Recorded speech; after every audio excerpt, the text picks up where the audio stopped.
Rainbow।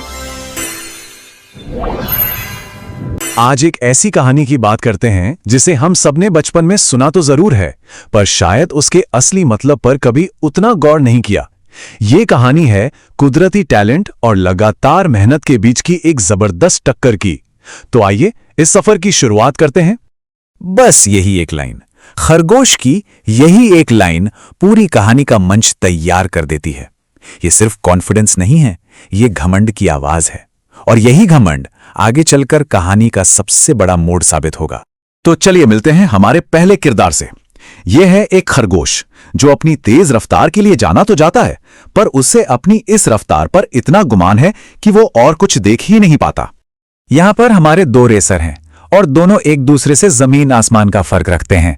एक तरफ है खरगोश जिसकी स्पीड का कोई मुकाबला नहीं और जिसका घमंड भी उतना ही तेज है, और दूसरी तरफ है कछुआ जो चलता तो बहुत धीरे है पर स्वभाव से एकदम शांत और स्थिर है। यही जो जबरदस्त कॉन्ट्रास्ट है ना, यही इस रेस को इतना मजेदार बनाता है। और इन्हीं दो अलग अलग किरदारों के बीच से एक ऐसी चुनौती सामने आती है जिसकी किसी ने बिल्कुल भी उम्मीद नहीं की थी। तो जब खरगोश जंगल के बाकी जानवरों के सामने अपनी स्पीड की डींगे मार रहा था, ठीक तभी कछुए ने उसे सीधी सीधी चुनौती दे डाली। कोई शोर शराबा नहीं, कोई दिखावा नहीं, बस एक शांत लेकिन मजबूत इरादा जो उसके आत्मविश्वास को साफ दिखा रहा था। और खरगोश का रिएक्शन? जाहिर है उसने इस चुनौती का मजाक उड़ाया। उसका घमंड इतना ज्यादा था कि वो कछुए को एक कॉम्पिटिटर की तरह देख ही नहीं पाया। उसने उसे पूरी तरह से नजरअंदाज कर दिया, और बस यही उसकी सबसे पहली और बड़ी गलती थी। तो अगले दिन रेस तय हो गई। जंगल के सारे जानवर इकट्ठा हो गए और यहीं से शुरू होती है असल दौड़ की कहानी। एक ऐसी रेस जहां जरूरत से ज्यादा कॉन्फिडेंस एक ताकत नहीं बल्कि एक बोझ बन जाता है। देखिए, इस रेस को हम 4 जरूरी हिस्सों में देख सकते हैं। पहले शुरुआत, जहां खरगोश एकदम रॉकेट की तरह आगे निकल गया। फिर ठहराव, जब उसे लगा कि वो तो बहुत आगे है और उसने आराम करने का फैसला किया। इसके बाद आई झपकी जो देखते ही देखते गहरी नींद बन गई, और आखिर में कछुआ चुपचाप सोते हुए खरगोश के पास से गुजर गया। कमाल की बात यह है कि हर स्टेप खरगोश के अपने घमंड का ही नतीजा था। और यहीं पर आता है कहानी का सबसे बड़ा ट्विस्ट। खरगोश का सोना वो सिर्फ एक आराम नहीं था, वो उसके घमंड से पैदा हुई एक बहुत बड़ी गलती थी। उसने मान लिया था कि जीत तो उसकी पक्की है, रेस तो बस एक फॉर्मेलिटी है। और दूसरी तरफ था कछुआ। उसकी स्ट्रैटेजी एकदम सिंपल थी। वो तेज नहीं था पर वो रुका भी नहीं। उसकी असली ताकत उसकी स्पीड नहीं थी बल्कि लगातार चलते रहने का उसका इरादा था। और जैसे जैसे कछुआ धीरे धीरे आगे बढ़ता रहा, फिनिश लाइन नजदीक आती गई। और फिर जो हुआ वो ना सिर्फ खरगोश के लिए बल्कि वहां मौजूद हर जानवर के लिए एक शॉक था। ये टाइमलाइन देखिए, साफ पता चलता है कि कैसे पूरी की पूरी रेस पलट गई।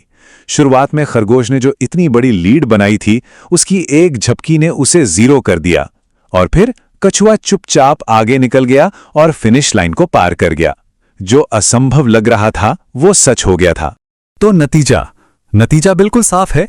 नंबर 1, विजेता कछुआ। कोई शक नहीं, कोई बहस नहीं, धीमी चाल ने तेज रफ्तार को हरा दिया था। और फिर जब खरगोश की नींद खुली और वो फिनिश लाइन की तरफ भागा, तब तक बहुत देर हो चुकी थी। उसे अपनी गलती का एहसास तो हुआ, पर अब कुछ नहीं हो सकता था। वो सिर्फ कछुए को जीत का जश्न मनाते हुए देख सकता था। उसका घमंड ही उसकी हार की सबसे बड़ी वजह बन गया था। तो सवाल यह है कि इस कहानी से हमें सीखना क्या है? आखिर क्यों सदियों बाद भी ये कहानी इतनी जरूरी है?